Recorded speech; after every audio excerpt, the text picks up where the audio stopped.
السلام علیکم ورحمۃ اللہ وبرکاتہ۔ ہمارے لیے بھی مجھ سے زیادہ آپ سب کے لیے نہایت خوشی مسرت کی بات ہے، ہماری سعادت ہے، اور آپ کے سامنے حضرت مولانا تشریف فرما ہیں۔ بیماریاں یقیناً آپ کمزوری محسوس کر رہے ہیں، چلنے کے اعتبار سے چھڑی بھی ہے اور ہاتھ میں ایک آدمی کا سہارا بھی، اور ابھی ایک لمبی بیماری سے بھی آپ اٹھیں، مگر ان تمام باتوں کے باوجود آپ کی محبت، آپ کا تعلق، آپ کے شہر کا تعلق، یہی محبت ہے جو حضرت کو یہاں کھینچ لاتی ہے۔ پہلے تو یہ کہ ہم سب دعا کریں، اللہ تبارک و تعالی حضرت کی عمر کو دراز فرمائے، ان کے سایہ عاطفت کو ہمارے سروں پر تا دیر باقی رکھے، اللہ نظر بد سے بچائے، اللہ نظر بد سے بچائے۔ بہت ہی خوش نصیب ہیں آپ سب، اس وقت تشریف فرمائیں، اور انشاءاللہ جتنی طبیعت میں بشاشت ہوگی آپ سے خطاب فرمائیں گے، مگر اس سے پہلے میری درخواست ہے اس جلسے کو کوئی عمومی جلسہ نہ بنائیں۔ ایسا نہیں کہ بات سنی ہم اور آپ چلے گئے، جن حالات سے ہم سب گزر رہے ہیں مجھ سے زیادہ آپ واقف ہیں، کیا کرنا چاہیے، کیا ہونا چاہیے، ہم کیا تبدیلی لا سکتے ہیں اپنے اندر بڑی آسانی کے ساتھ، اور ہم اپنے آپ کو کس طرح سے بدل سکتے ہیں، یہی سارا موضوع انشاءاللہ آپ کے سامنے آئے گا۔ اس لیے اللہ کے لیے ہر بات کو دل کے کانوں سے سنیں اور نیت کریں، اللہ کے گھر میں اللہ سے عہد کریں انشاءاللہ کہ سنیں گے بھی، عمل بھی کریں گے، اور یہاں سے جانے کے بعد پوری طرح سے عملی طور پر اسے زندگی میں لائیں گے۔ اور اس گناہگار کی آپ سے درخواست یہ ہے، تمام علماء کرام کے لیے، بالخصوص حضرت بھائی صاحب دامت برکاتہم کے لیے، اپنی دعاؤں میں کچھ خصوصی حصہ بنا دیں۔ اس گناہگار کی اس بات کو مان ہی لیجیے گا، بڑا احسان ہوگا ہم سب پر کہ اللہ ان کے سائے کو ہم سب پر اور پوری امت پر عافیت کے ساتھ باقی رکھے۔ السلام علیکم ورحمۃ اللہ۔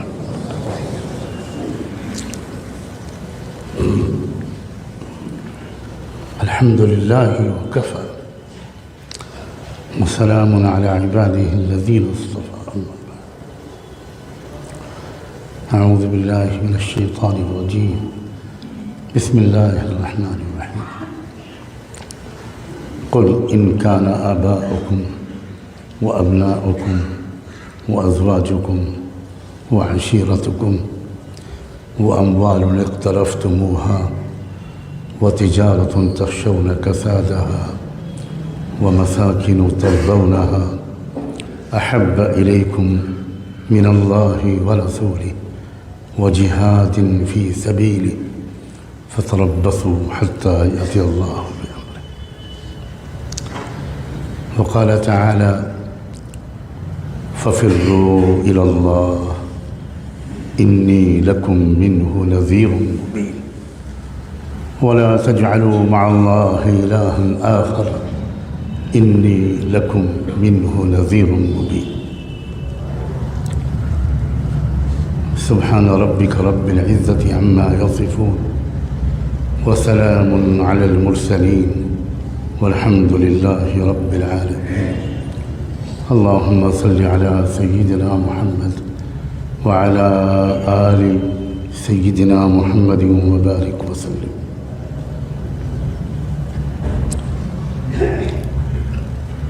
مسلمان کہلانے والی قوم میں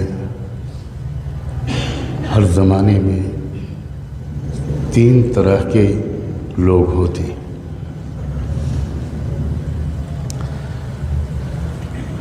ایک تو وہ لوگ ہوتے ہیں جو سچ مچ حقیقی مسلمان ہوتے ہیں، اسلام میں داخل نہیں ہوتے، اسلام ان کے اندر داخل ہو چکا ہوتا ہے، ان کی ہڈی ہڈی بوٹی بوٹی رگ رگ میں اسلام کی محبت ہر چیز سے زیادہ ہوتی ہے۔ وہ تربیت پائے ہوئے ہوتے ہیں، تقوی والے ہوتے ہیں، گناہوں سے دور رہتے ہیں، محتاط زندگی گزارتے ہیں، اپنی ذمہ داریوں کا احساس رکھتے ہیں، ایک باپ کی حیثیت سے، ایک ماں کی حیثیت سے، ایک شوہر کی حیثیت سے، ایک خاندان کے بڑے کی حیثیت سے، بڑوں کا ادب، چھوٹوں پر شفقت۔ ایک تو مسلمانوں کی ایک وہ تعداد ہوتی ہے جو واقعی مسلمان ہوتی ہے،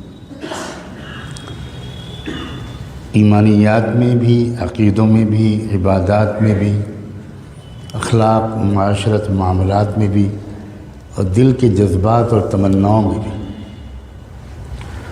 وہ اسلام کے وفادار ہوتے ہیں۔ وہ سب کچھ لٹا دیتے ہیں، اسلام پر آنچ نہیں آنے دیتے۔ قربانیاں دینا ان کے لیے آسان ہوتا ہے،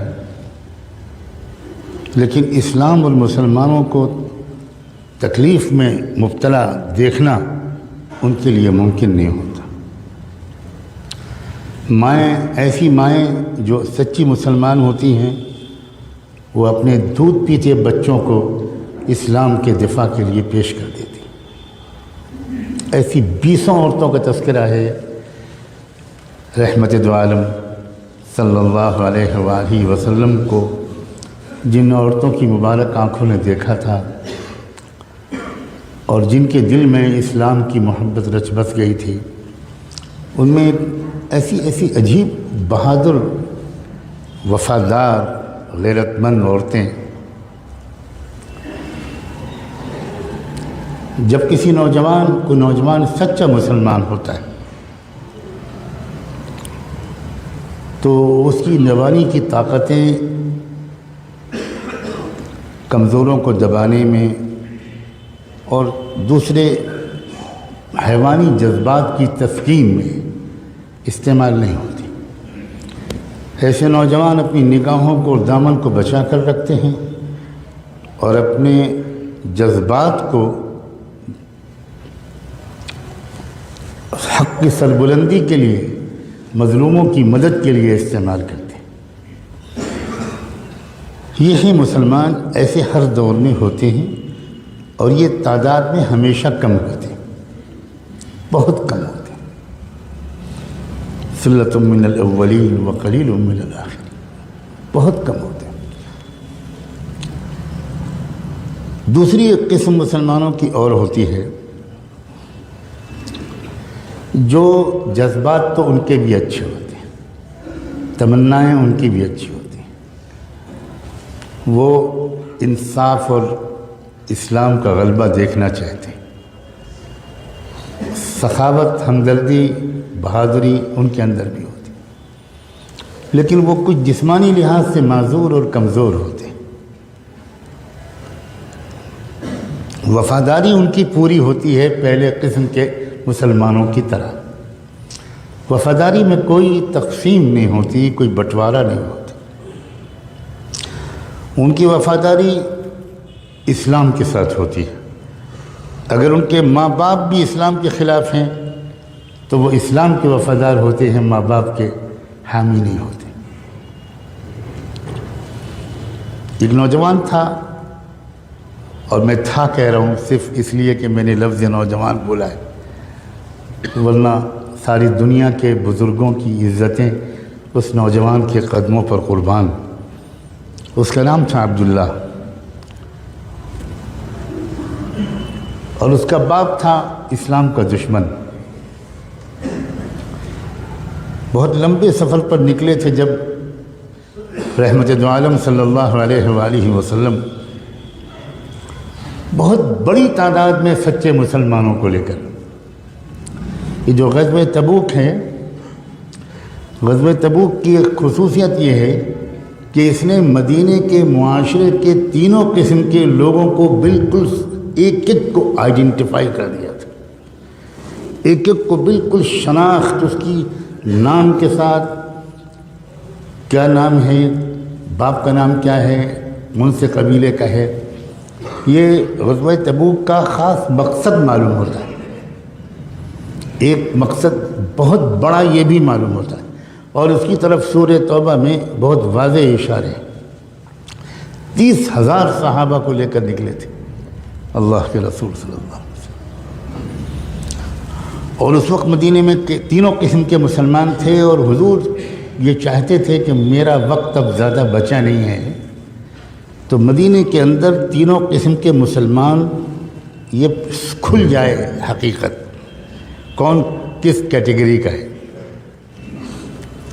اور وہ بہت کام آیا۔ میرا موضوع اس وقت یہ نہیں ہے کہ وہ پہچان پورے خلافت راشدہ کے دور میں کام آئی۔ تو دوسرے قسم کے ایک مسلمان ہوتے ہیں کہ جو وفادار ہوتے ہیں، وہ بھی مخلص ہوتے ہیں، وہ بھی متقی ہوتے ہیں، اچھے ہوتے ہیں، ان کی وفاداری بالکل بٹی ہوئی نہیں ہوتی، وہ اللہ اور اللہ کے رسول کے اور اسلام کے وفادار ہوتے ہیں، وہ انصاف کا اور حق کا غلبہ چاہتے ہیں۔ لیکن کچھ وجوہات سے کچھ چیزیں ہوتی ہیں، کچھ معذوری ہوتی ہے، بہت زیادہ مجاہدہ، بہت زیادہ پرمشقت کام نہیں کر سکتے، سامنے سے دشمن سے ٹکر نہیں لے سکتے، ایسے بھی لوگ ہوتے ہیں۔ کچھ بوڑھے ضعیف ہیں، جذبات بہت ہیں، عورتیں تڑپ رہی ہیں، بار بار اجازت مانگ رہی ہیں کہ اللہ کے رسول اکیلے مرد شہید ہو رہے ہیں اور ہم لوگ گھر میں بیٹھے ہوئے ہیں، ہمیں اجازت دے دیجیے اللہ کے رسول۔ بار بار عورتوں کی طرف سے درخواست آتی تھی، اور حضور کو یہ تک فرمانا پڑا، اے عورتوں، حج میں جانا یہی تمہارا جہاد ہے۔ یہ تک ان کو تسلی دینے کے لیے کہنا پڑا۔ دروازے پر ایک عورت کھڑی نظر آئی، حضور نے کہا، حضرت بلال سے کہا کہ ذرا جاؤ، یہ اندر بھی نہیں آ رہی، کیا بات ہے، باہر کھڑی ہوئی ہے یا پوچھ کیا ہو؟ حضرت بلال جب گئے تو رو رہے تھے، واپس آتے ہوئے جواب نہیں دے پائے حضور کو،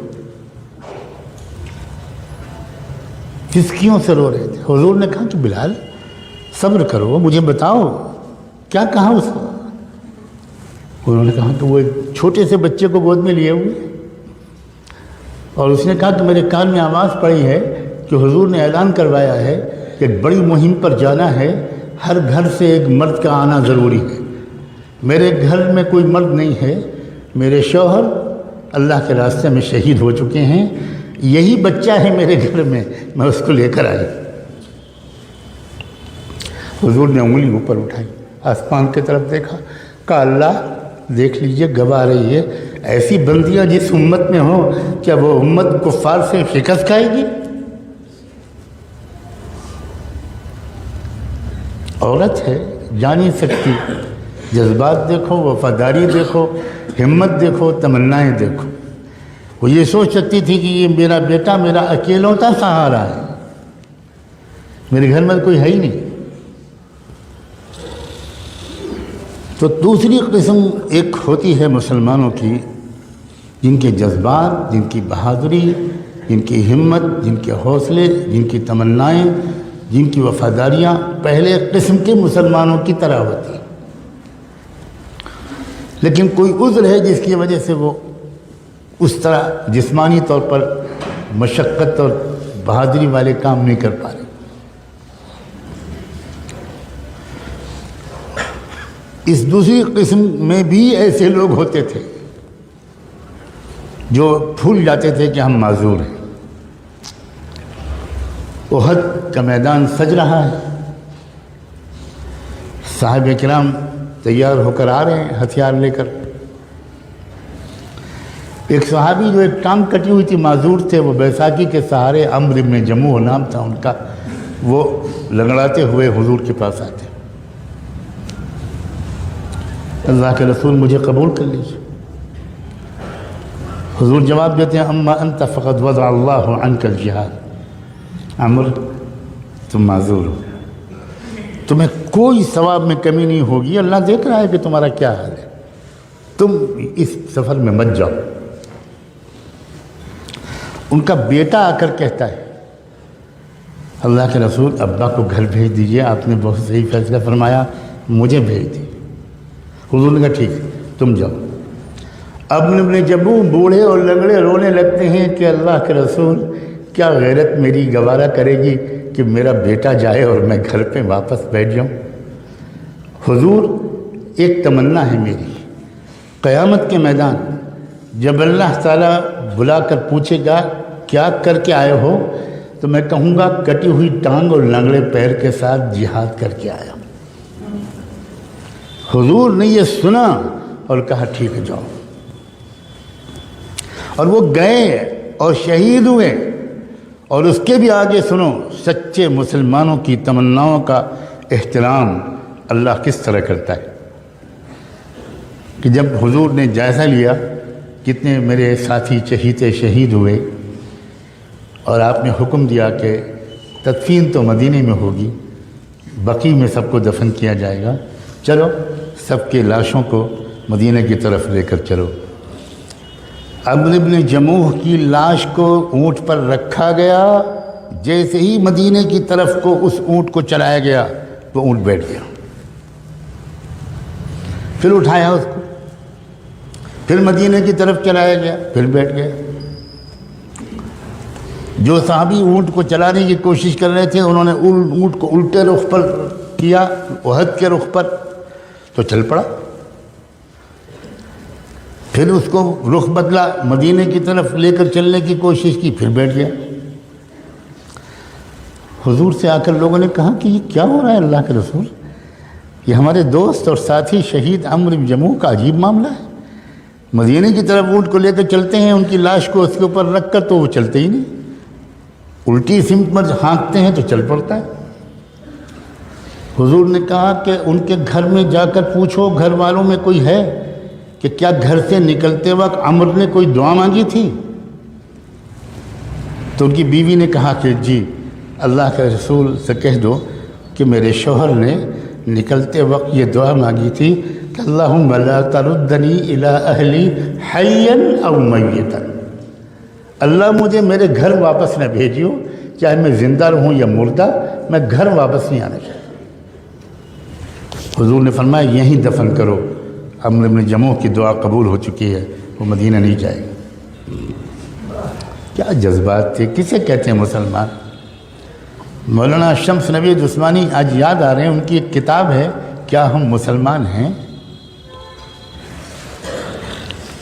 ایسے ہی صحابہ کے واقعات کو انہوں نے اس میں نقل کیا ہے اور آخر میں صرف ایک سوال کیا ہے کہ کیا ہم مسلمان ہیں.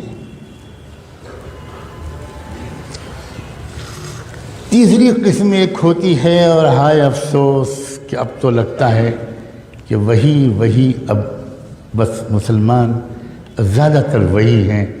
تیسری قسم وہ ہوتی ہے کہ جو مفاد پرست ہوتے ہیں، کاروبار زیادہ عزیز ہوتا ہے، اسلام عزیز نہیں ہوتا.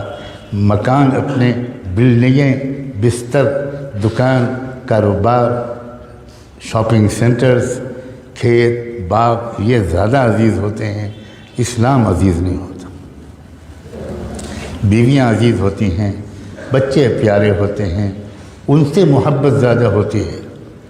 اللہ اور رسول سے تھوڑی سی محبت ہوتی ہے، بس زیادہ نہیں ہوتی. جو آیت میں نے پڑھی تھی اس میں اللہ نے کہا ہے کہ ایک بات کان کھول کر سن لو کہ اگر تم کو زیادہ محبت باپوں سے ہے، اولاد سے ہے، بیویوں سے ہے، اپنے خاندان سے ہے، اپنے کاروبار سے ہے، اپنے مال سے ہے، اپنے کاروبار سے ہے، وہ تجارت تخشون کسادہا، اگر اللہ اور رسول کے مقابلے میں اور اللہ اور رسول کے مقابلے، اللہ اور رسول کے ساتھ ان کے دین کے دفاع کے لیے قربانیاں دینے اور مجاہدے کرنے کی بنسبت تم کو ان چیزوں سے زیادہ محبت ہے تو کان کھول کے سن لو. اللہ کہتا ہے اب انتظار کرو میری پکڑ کا، میرے عذاب کا. یہ تیسری قسم. میں اور آپ اپنا جائزہ لے سکتے ہیں، کسی اور کا جائزہ لینا حرام ہے، بالکل اجازت نہیں. اپنا جائزہ لیجئے مجھے کس سے زیادہ محبت ہے. تقابل کیا اللہ تعالیٰ نے، محبت کا دعویٰ قبول نہیں کریں گے اللہ تعالیٰ، بالکل تو قبول نہیں کریں گے. اللہ ہمیں آپ سے بہت محبت ہے، اللہ ہمیں آپ کے رسول سے بہت محبت ہے. ثبوت پیش کرو، بتاؤ. کیا ثبوت ہے؟ آپ بیوی کے حقوق نہ ادا کریں اور کہیں تم سے محبت ہے، بیوی قبول کرے گی؟ یہ تیسری قسم کے مسلمان، ان کو قرآن مجید نے کہا ہے یہ بدترین درجے کے منافق ہیں، اور یہ بھی کہا ہے کہ جاہد الکفار والمنافقین واغلظ علیہم، کہ ان منافقین کا حشر کفار کے ساتھ ہوگا۔ اب ایک بات اور میں عرض کروں، وقت اللہ کرے زیادہ نہ لوں میں۔ جب اسلام کے غلبے کا وقت قریب آتا ہے، جب حق کے غلبے کا وقت قریب آتا ہے، جب ظلم کے خاتمے کا وقت قریب آتا ہے، جب کفر کے کلمے کے پست ہونے کا وقت قریب آتا ہے،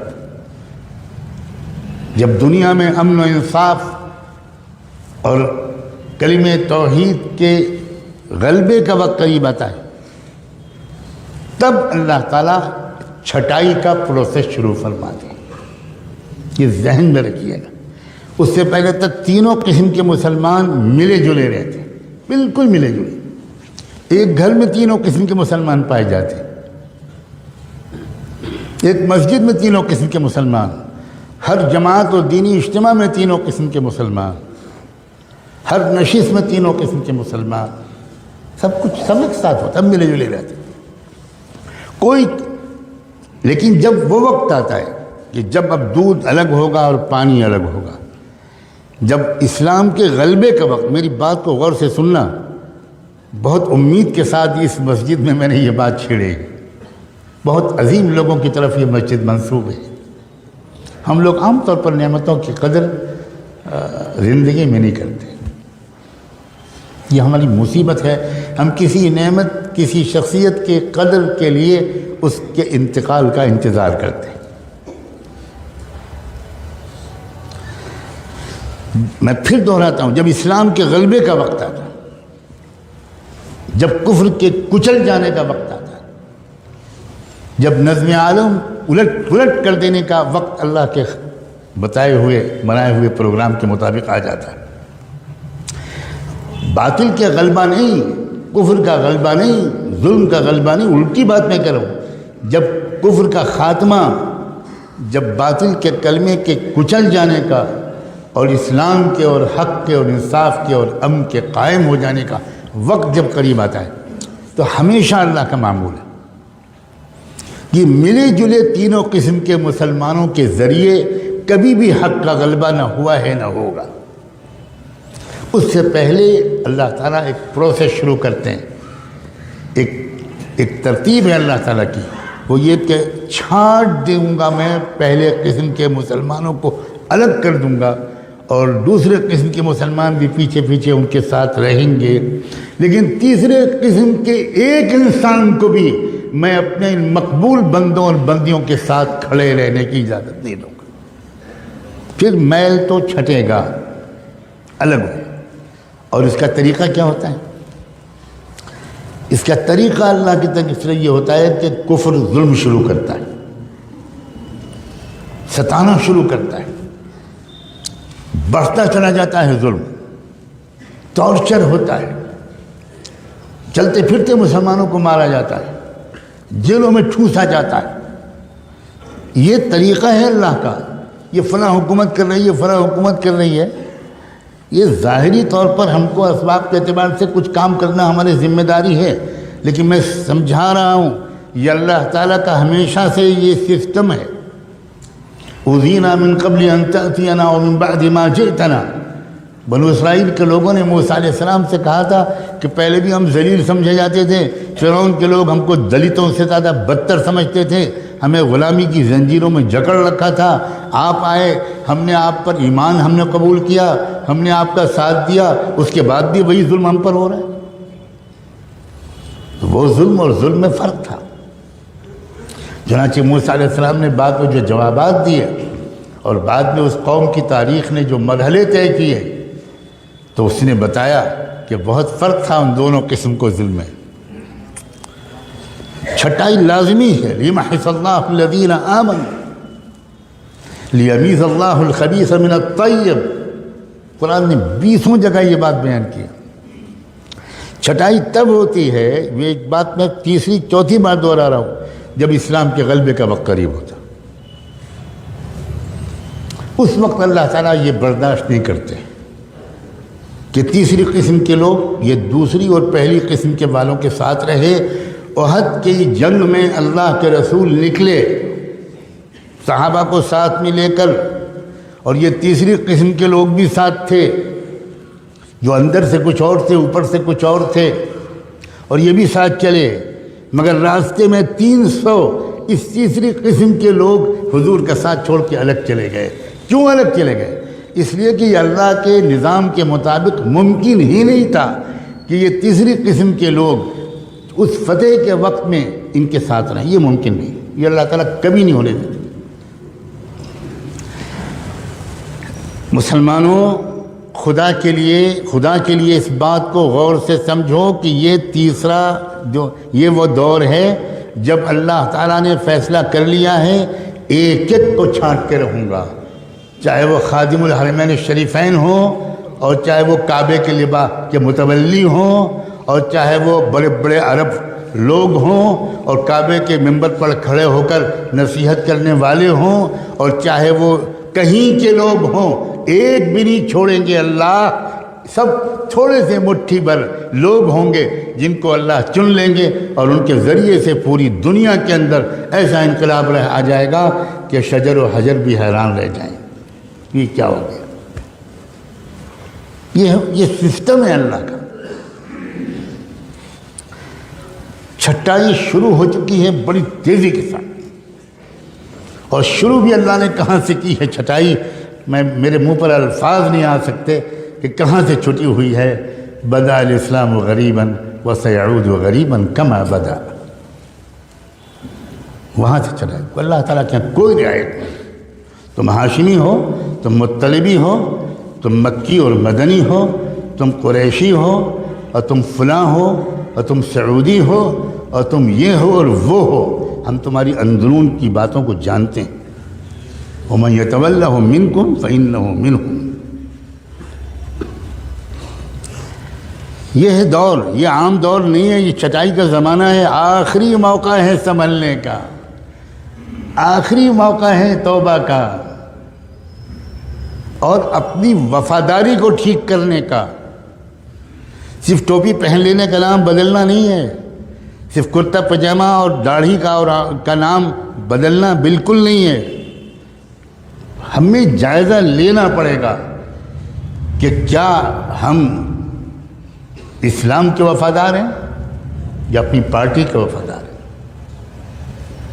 اپنی سیاسی پارٹی کے وفادار ہیں، اپنے لیڈر کے وفادار ہیں، اپنے پیٹ کو شرمگاہ کے وفادار ہیں، اپنی ذاتی انٹرسٹ اور اغراض کے وفادار ہیں.